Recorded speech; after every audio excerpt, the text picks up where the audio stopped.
ጀማው ባርሳዎች ማለት ነው ዋንጫ በልተው ሲጨፍሩ ሜዳ ላይ አያችኋቸው? አያምሩም? ደስ አይሉም? እኔ ምን መጣብኝ መሰላችሁ? የኛዎቹ ዋንጫ በልተው ሜዳ ላይ እንዲህ ሲጨፈሩ ምናይበት ቀን አልናፈቃችሁም? 2 ሳምንት እኮ ነው የቀረን። ግን ጀማው የምሬን ነው ማለት ምን አገባኝ እኔ እኮ አሁን እኮ በባርሳ ጉዳይ ውስጥ እኮ ምገባ ሰው አይደለም። የምሬን ነው የምላችሁ። በእነሱ ውስጥ የራሴን ተጫዋቾች አድርጊያቸው ማለት ነው አብራቸው ስፈነደቀ የምሬን ነው። ኧረ እየጨለልኩ ነው እንዴ ጀማ የምሬን ነው የምላችሁና አሰብኩት አሰብኩት። ኧረ እሱ ቀን አረቀበልን ፕሊዝ ፕሊዝ ፕሊዝ ጀማ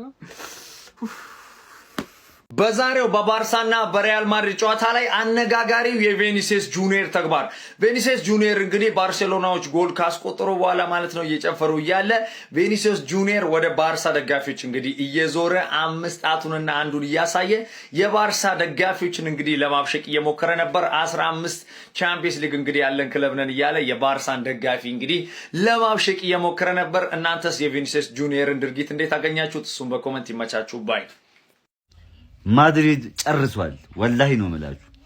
የባርሳ የሴቶች ቡድን ከማድሪድ የወንዶች ቡድን የተሻለ ፐርፎርም ያደርጋል ሜዳ ውስጥ ገብቶ ማለት ምንም ይሄ ምን አይነት ልበለ ሲያስጠሉ ይሄ የማድሪድን ግርማ ሞገስ የማይመጡ ተጫዋቾች ናቸው። እንዳለ ወኔያቸው የሞተ የፈሰሰ ማርከስ ራሽፎርድ ምን አይነት ቅጣት ምት ነው ያገባው። ብቻ ማድሪድ ቶት ባርሳ ግን ወንድ የሆነ ቡድን ነው ወላሂ።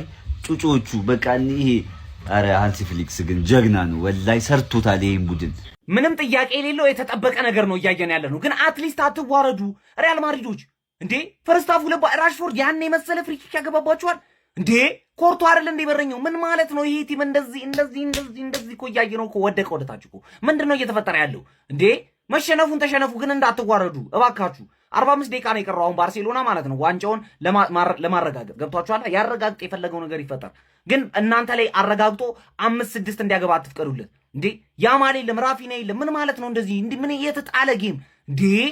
እዛ ድብድብ የሆነውን ማድሪድ 6 አግብቷል። ይሄ ኧረ በስመ አብ ማን ቹዋሜኒ ወዴት ነው የመታው? ያን ኳስ ቫልቬርዴን ጭንቅላቱን ባታፈነዳለት ኖሮ እሱ ግን ኳሱን ያፈነዳው ነበር ገብቶ። አንተ ማሰብ አትችልም። አይ አይደለም ትወጣለህ ከዚህ ቲም ማን ወይኔ በስማም ያ ዲክታተር የለም። እንዴት ነው ቆይ ያለ ዲክታተሩ እየተጫወተን እንዴት ነው እንደዚህ የሚጠፈጥፉን? ቆይ እጅግ በጣም አስደናቂው የባርሴሎናዎች ተግባር እንግዲህ የባርሴሎና አሰልጣኝ ሃንስ ፍሊክ ዛሬ ሪያል ማድሪድን ከሚገጥሙበት የኤል ክላሲኮ ጨዋታ በፊት እንዲሁም ደግሞ የላሊጋ ዋንጫ የሚያሸንፉበት የሚያራግጡበት ጨዋታ በፊት ወላጅ አባቱ መሞቱ እንደተሰማ የሚታወቅ ነው። ታዲያ ከዚህ ጨዋታ አስቀድሞም የባርሴሎና ደጋፊዎች እንዲሁም ደግሞ ባርሴሎናዎች የሃንስ ፍሊክ ወላጅ አባት ማለፋቸውን ተከትሎ በስታዲየሙ የህሊና ጸሎት እንዲደረግላቸው አድርገው ነበረ። ታዲያ ከዚያ በኋላም በጨዋታው ላይ እንግዲህ የባርሴሎና ተጫዋቾች የሆኑት ማርከስ ራሽፎርድ እንዲሁም ፈራን ቶሬስ ሁለቱም ጎሎች ቢያስቆጥሩም ሁለቱንም ጎሎች ያስቆጠሩት ተጫዋቾች ደስታቸውን የገለጹት ወደ አሰልጣኙ በመሄድ ከአሰልጣኙ ጎን እንደሆኑ በማሳየት ነበረ። ታዲያ ይህ ተግባራቸውን በጣም በበርካቶች እያስደነቃቸው ነው የሚገኘው።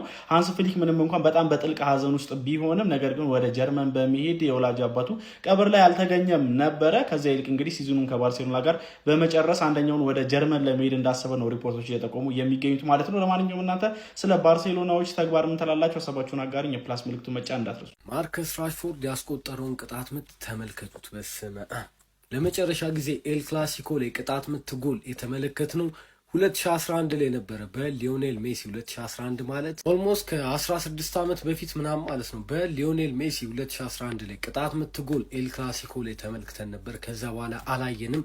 ማርከስ ራሽፎርድ ዛሬ እቺን የመሰለች ቅጣት ምት አስመልክቶናል ማለት ነው። ሃፍ ታይም ሆኗል። 2-0 ባርሴሎና ሪያል ማድሪድን እየመራ ወጥቷል።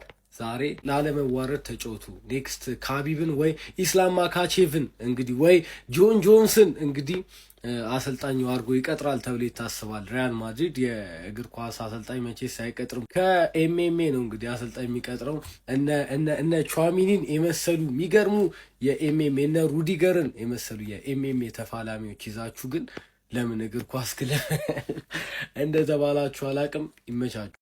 ይሄን የመሰለ ፋይት ፋይት እያለ ኤል ክላሲኮ ብሎ ማጃጃሉ ምን ተገቢ ነው? አስፈላጊ ነው? እኔ እኮ መጀመሪያ ራሽፎርድ ያን የመሰለ ቅጣት ምት ሲያገባ ቹዋሜኒ ፈርስት ሻት ሰነዘረ፣ ሁለተኛው ጎል ሲገባ ቫልቬርዴ ምላሽ ሰጠ እያልኩ እኮ ነው የተመለከትኩት። ኤል ክላሲኮ ሻምፒዮን ሆነ። ባርሳ ሻምፒዮን። እሱ እኮ አያጣላንም። ተጫወቱባቸው በነፍሰ ስጋቸው ላይ ተጫወቱባቸው። ሻምፒዮን ባርሴሎና ሻምፒዮን። ሪያል ማድሪድ ተሸንፎ ባርሴሎና ሪያል ማድሪድን አሸንፎ ሻምፒዮን ሆነ። ባክ ቱ ባክ ማለት ነው። ወራዶች የሆናችሁ ተጫዋቾች እግዚአብሔር ባክ ቱ ባክ ባርሳ ሻምፒዮን ማለት ከአይ ቲንክ ከ7 ዓመታት በኋላ ምን እንደዚህ ባክ ቱ ባክ ሻምፒዮን ሲሆን አንድ ቡድን ይመስለኛል። ዳታው የለኝም ግን እርግጠኛ ነኝ እንደዛ ነው የሚሆነው። ብዙ ጊዜ እንደዚህ ባክ ቱ ባክ ምናምን ነገር አልተለመደም። በተለይ ደግሞ በእነዚህ ዓመታቶች በ6 በ7 ዓመታት እና የባርሳ ደጋፊዎች እንኳን ደስ አላችሁ። ግን መታውን እንደዚህ ምናን አትፎክር መቼም ማትደርስበት ቡድን ነው ሪያል ማድሪድ። በሻምፒዮንስ ሊግ ለተከታታይ 10 ምናምን ዓመታት ሻምፒዮንስ ሊግ 4 ውስጥ እንኳን መግባት አልቻልክም ማለት ነው። ፋይናል መድረስ አልቻልክም። ሪያል ማድሪድ ግን በእነዚህ ዓመታት ውስጥ ብዙ ሻምፒዮንስ ሊግ ዋንጫዎችን አሳክቷል። በላሊጋ ብትሄድ ሪያል ማድሪድ የተሻለ ነው። መቼም ማትደርስበት መቼም ሪቴል አድርጎ ለሚቀጥሉት 50 እና 60 ዓመታቶች ሪቴል ቢያደርግ ሪያል ማድሪድ ከእግር ኳስ ኢሊሚኔት ቢደረግ ማትደርስበት ታሪክ ነው ያለው። መተህ ምናምን ኦፍ ኮርስ ሪያል ማድሪድ ማሸነፍ ለእናንተ ትልቅ አቺቭመንት ነው። ዋንጫውን ከማሸነፍ በላይ እንደሚያስደስታችሁ እናውቃለን፣ የሆነ ስለሆናችሁ ማለት ነው። ግን መተህ እንደዚህ ማድሪድ ጥሩ ፎርም ላይ አይደለም። ማድሪድ ውስጥ ብዙ የማይመጥኑ ተጫዋቾች አሉ። በዚህ ሰዓት አሰልጣኝ የሌለው ቡድን ነው ማድሪድ ማለት እና በእነዚህ ወይ ይሄን በመጠቀም ሻምፒዮን ሆናችኋል። ለሱ እንኳን ደስ አላችሁ። ሃንሲ ፍሊክ የሚገርም አሰልጣኝ ነው። እንደውም ለሱ ሞር ይሄ ነገር ይገባዋል ብዬ አስባለሁ ማለት ነው። እና ብዙ እንትን እንዳትወሩ ለማለት ነው ማለት ምክንያቱም ጭራሽ አትመጣጡም። እንዴት በምንም ወይ እኮ ማድሪዱ አትደርሱበትም እግዚአብሔር እና ለዛ ነው እንኳን ደስ አላችሁ።